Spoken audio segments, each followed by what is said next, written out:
बिस्मिल्लाहिर्रहमानिर्रहीम। अस्सलाम वालेकुम viewers, welcome back to my channel. कैसे हैं सब? आई होप सब ठीक ठाक होंगे।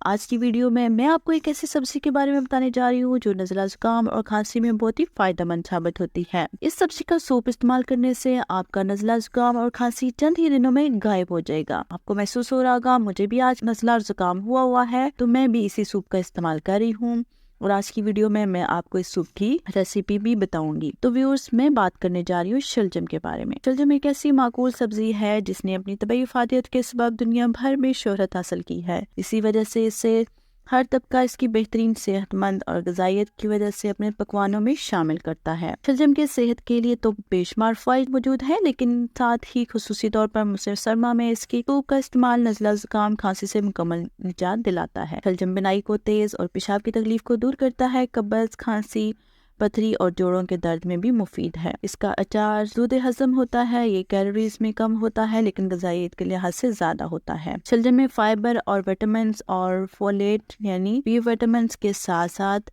Manganese, potassium, magnesium, iron, calcium और कॉपर जैसे मादनियात से भरे होते हैं। ये फास्फोरस, ओमेगा 3 फैटी एसिड और प्रोटीन हासिल करने का भी अच्छा जरिया है। अब मैं आपको शलजम के सूप बनाने की रेसिपी बताऊंगी।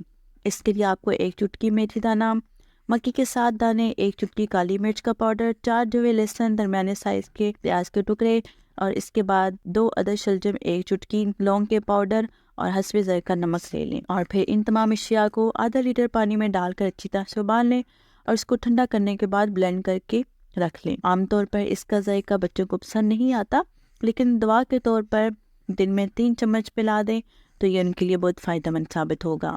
इसके अलावा बड़ी उम्र के मर्द और ख़वातीन दोपहर के वक्त पिएं, लेकिन इसके ऊपर पानी वगैरह बिल्कुल भी नहीं पीना। बच्चों को भी जब ये दें तो इसके बाद उनको भी पानी मत दें और खुद भी मत पिएं। इंशाल्लाह 3 दिन में नज़ला ज़ुकाम और खांसी बिल्कुल ठीक हो जाएगी। उम्मीद करती हूँ आज की वीडियो भी आपको अच्छी लगी होगी।